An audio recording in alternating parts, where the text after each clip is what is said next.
Bien, entramos a la tercera unidad del programa de Derecho Civil 1 y aquí ya vamos a comenzar con otra institución del derecho civil, una de las ramas del derecho civil, como lo son los derechos reales. Primeramente, se entra con el patrimonio y los bienes para posteriormente entrar con lo que son los derechos reales. Estos generalmente se encuentran ya en el libro segundo del Código Civil. Siempre en la doctrina y en los programas de derecho, pues los derechos reales, los bienes y derechos reales, comenzamos con la institución que abarca generalmente engloba ambos conceptos, como lo es el patrimonio. Y dentro del patrimonio, pues encontramos estos ítems, que es la manera en la cual lo vamos a ir desarrollando a lo largo de esta grabación y también en lo que tienen ustedes en su material de apoyo. Concepto, elementos, teorías, la normativa del Código Civil acerca del patrimonio, caracteres del patrimonio, patrimonios separados y patrimonios autónomos. El patrimonio mayormente es considerado conjunto de derechos y deberes que una persona tiene, evaluables en dinero y aptos de satisfacción de necesidades económicas. Mayormente el patrimonio se engloba como aquel vínculo por el cual la persona, al ejercer los derechos y deberes, es porque además de tener un valor económico, ese valor económico está representado en una serie de bienes y de cosas, como más adelante lo dice el concepto. Actividades están las cosas, los bienes, así como los derechos que se ejercen sobre ellos y que forman parte del estudio de la materia del derecho civil bienes. Los elementos de patrimonio, realmente el patrimonio reúne dos elementos y es donde precisamente la persona va a estar vinculada estos derechos y deberes. Por un lado está el derecho y las obligaciones. El derecho, bueno, a través de la figura de los derechos reales. Las obligaciones, cómo es que la persona, por medio de ese ejercicio de los derechos reales, es que puede llevar a cabo obligaciones y también deberes. Pero estos derechos y obligaciones, por lo general, deben tener una valoración económica. Tiene que ser susceptible de dinero y que esa valoración económica satisfaga la necesidad de la persona. Eso es lo importante que debe reunir los elementos del patrimonio, que son los derechos y las obligaciones. Ahí se muestran unas teorías en la cual se concibe el patrimonio, tanto la teoría clásica como la teoría de la afectación, y ella más que todo se engloba en cuanto a cómo la persona ejerce el patrimonio, cómo existe ese vínculo de los derechos y deberes entre lo que es tanto la parte activa como la parte pasiva. En la teoría clásica, expuesta por los profesores Abreu y Raus, y la teoría de la afectación, que enfoca cada una tres elementos, pero todo va vinculado a cómo el patrimonio, como vínculo jurídico, como universalidad jurídica, como ente en la cual comprende los derechos y obligaciones que tiene la persona, ambos llevan a que satisfaga una necesidad económica y se puedan llevar a cabo necesariamente valorables en dinero. La normativa que tiene el Código Civil en cuanto a cómo se lleva a cabo la doctrina del patrimonio, pues encontramos una serie de artículos en los cuales se encuentra, aunque no defina que corresponde al patrimonio, sin embargo, cómo el patrimonio actúa dentro de estas figuras que establece el Código Civil en este articulado. En cuanto a los artículos 1863 y 1864, es precisamente donde entra la vinculación de esos elementos del patrimonio por el cual la persona cumple sus deberes y sus derechos con la obligación. En 1863 El obligado personalmente está sujeto a cumplir su obligación con todos sus bienes habidos y por haber. Por ello es que la doctrina tradicional dentro del patrimonio se concibe que el patrimonio es la prenda común de sus acreedores. Entonces, este artículo 1863 es precisamente la base por el cual el patrimonio se convierte en esa prenda común de los acreedores, porque cuando la persona asume derechos y asume deberes a través de las obligaciones, él al responder económicamente, al responder con dinero, si hay un motivo por el cual no pueda responder por ese dinero, responde es por sus bienes. Y de allí es que el patrimonio pues siempre va a ser la garantía para que el acreedor satisfaga su acreencia. Luego, artículos con 1864, los bienes del deudor son la prenda común de sus acreedores, quienes tienen en ellos el derecho igual. Si no hay causa legítima de preferencia, las causas legítimas de preferencia son los privilegios y las hipotecas. Están los artículos 1278, 1279 con respecto a la acción oblicua y la acción pauliana, en la cual esos dos artículos se refieren al ejercicio que pueden hacer los acreedores para el cobro de sus acreencias por las acciones que hace el deudor. Y en 1279 los acreedores pueden atacar en su propio nombre los actos del deudor haya ejecutado en fraude de sus derechos. Y está una norma relativa al Fondo de Comercio que establece el 151 y 152 del Código de Comercio con respecto cuando se da la enajenación del Fondo de Comercio. Está también en la figura de la Constitución del Hogar, 632, cuando en caso típico del patrimonio separado, en la cual el hogar queda excluido absolutamente de la prenda común de los acreedores. Entonces, estas normas son articulados del Código Civil y una norma del Código de Comercio en la cual se vincula el elemento del patrimonio. En cuanto a los caracteres del patrimonio, es personalísimo, está constituido por el conjunto de derechos y obligaciones y no conviene, aunque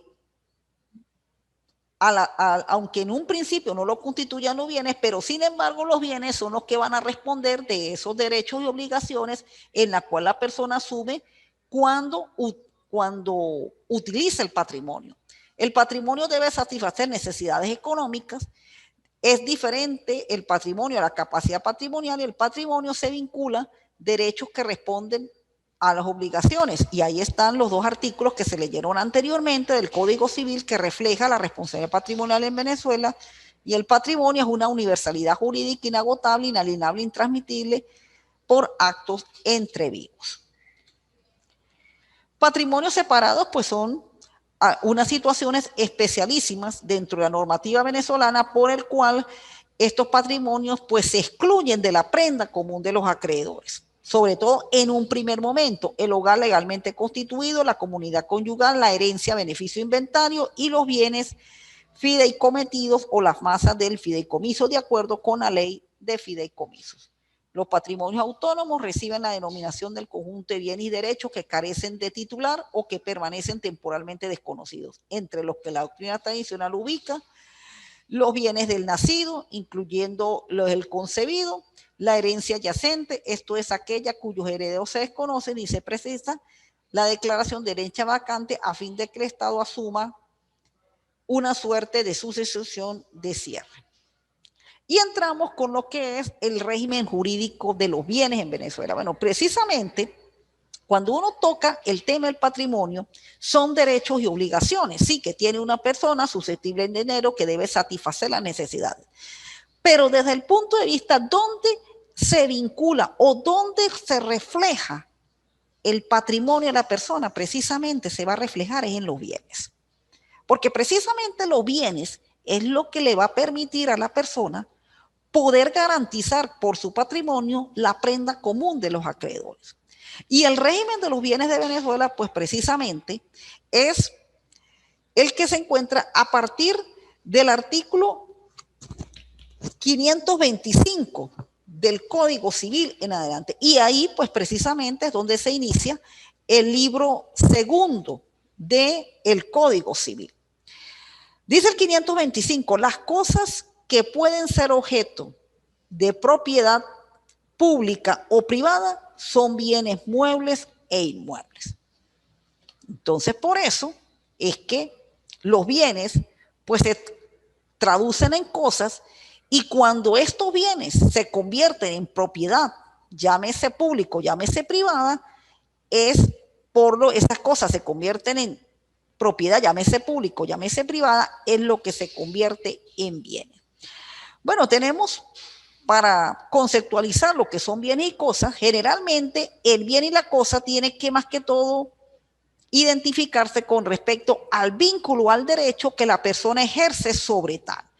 Y generalmente el bien es aquella cosa que puede formar parte del objeto del derecho, o por ende, no solo las que pertenecen a alguien, sino también aquellas que, aunque no pertenezcan a nadie, puede llegar a formar parte, por ello, objeto de propiedad. Y ahí es donde precisamente está el bien. El bien es la cosa cuando ella va a formar parte de un derecho. Y por ser parte del derecho, puede pertenecer en ese momento o puede pertenecer a futuro. Ya la cosa sí tiene que ver con el aspecto corporal, es decir, con el aspecto en el cual se toca, se percibe, se siente.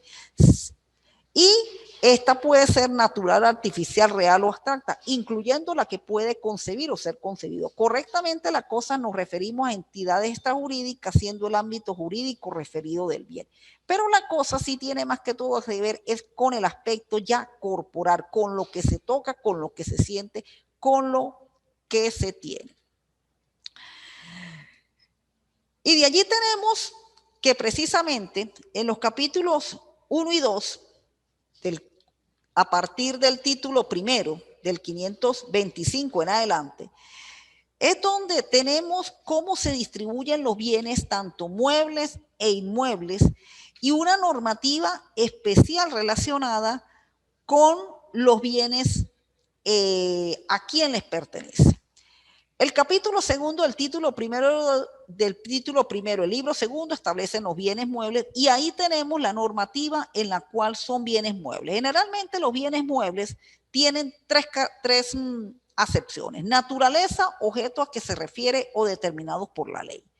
Y el 532, 33, 34 es donde se define cuáles son por su naturaleza, cuáles son por su objeto a que se refieren y cuáles son los determinados por la ley. Igualmente tenemos con los bienes inmuebles. Ellos se encuentran en el libro primero, título segundo del Código Civil, y tienen la misma característica: bienes inmuebles por su naturaleza, por su destinación, por sujeto a que se refieren.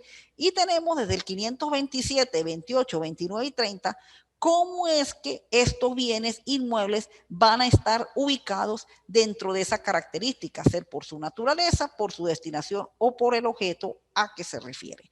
Entramos a los relativos a las personas a quienes pertenecen los bienes, y estos se encuentran en el libro segundo, en el libro tercero, título primero del libro segundo, y ahí es donde los bienes van a tener esas características de ser bienes de dominio público y de dominio privado. Mayormente los de dominio público pues son los que pertenecen a la nación y los estados. Los de dominio privado, pues, aunque pertenezca a la nación, sin embargo, puede tener cierta vinculación los particulares, y están los bienes privados que naturalmente pues son aquellos que mayormente pertenecen a las personas naturales.